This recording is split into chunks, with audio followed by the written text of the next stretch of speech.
Clip number 809۔ اس clip میں قرآن پاک کی سورہ طٰہٰ کی آیت نمبر 36 سے 38 تک کی تلاوت، ترجمہ اور تفسیر قرآن صراط الجنان آپ سماعت فرمائیں گے۔ بسم اللہ الرحمن الرحیم۔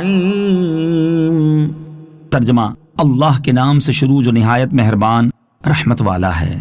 قال قد اوتیت سؤلک یا موسیٰ۔ ترجمہ: اللہ نے فرمایا، اے موسیٰ تیرا سوال تجھے عطا کر دیا گیا۔ قال قد اوتیت، اللہ نے فرمایا تجھے عطا کر دیا گیا۔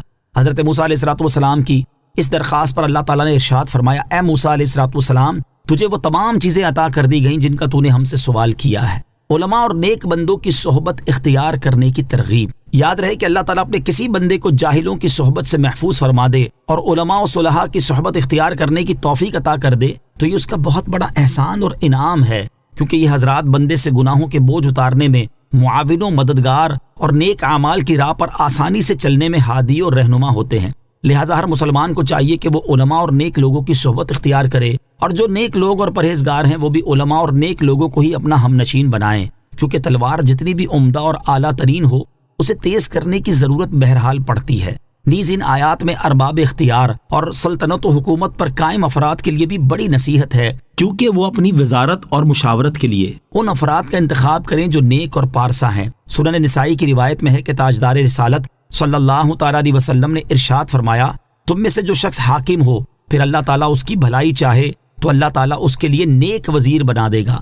اگر حکمران کوئی بات بھول جائے تو وہ اسے یاد دلا دے گا، اور اگر وہ یاد رکھے تو وہ اس کی مدد کرے گا۔ وَلَقَدْ مَنَنَّا عَلَيْكَ مَرَّةً أُخْرَى۔ ترجمہ: اور بے شک ہم نے تجھ پر ایک مرتبہ اور بھی احسان فرمایا تھا۔ وَلَقَدْ مَنَنَّا عَلَيْكَ، اور بے شک ہم نے تجھ پر احسان فرمایا۔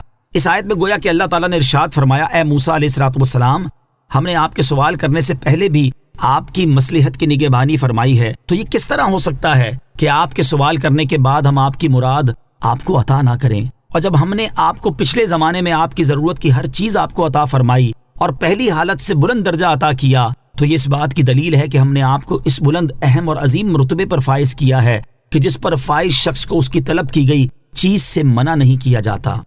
اِذْ أَوْحَيْنَا إِلَىٰ أُمِّكَ مَا يُوحَىٰ۔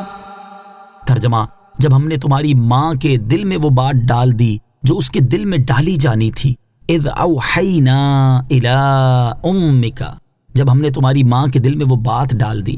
اس سے پہلی آیت میں اللہ تعالیٰ نے جس احسان کا تذکرہ فرمایا، یہاں سے اس کی تفصیل بیان کی جا رہی ہے۔ چنانچہ ارشاد فرمایا کہ جب آپ کی ولادت کے وقت آپ کی ماں کو یہ اندیشہ ہوا کہ فرعون آپ کو قتل کر ڈالے گا، تو ہم نے اس کے دل میں ڈال کر یا خواب کے ذریعے الہام کیا کہ اس بچے کو صندوق میں رکھ کر دریائے نیل میں ڈال دے، پھر دریا اسے کنارے پہ ڈال دے گا تاکہ اسے وہ فرعون اٹھا لے جو میرا بھی دشمن ہے اور اس کا بھی دشمن ہے۔ چنانچہ حضرت موسیٰ علیہ السلام کی والدہ نے ایک صندوق بنایا اور اس میں روئی بچھائی اور حضرت موسیٰ علیہ السلام کو اس میں رکھ کر صندوق بند کر دیا اور اس کی درزیں کیر کے روغن سے بند کر دی، پھر اس صندوق کو دریائے نیل میں بہا دیا۔ اس دریا سے ایک بڑی نہر نکل کر فرعون کے محل میں سے گزرتی تھی۔ فرعون اپنی بیوی آسیہ کے ساتھ نہر کے کنارے بیٹھا تھا۔ اس نے نہر میں صندوق آتا دیکھ کر غلاموں اور کنیزوں کو اسے نکالنے کا حکم دیا۔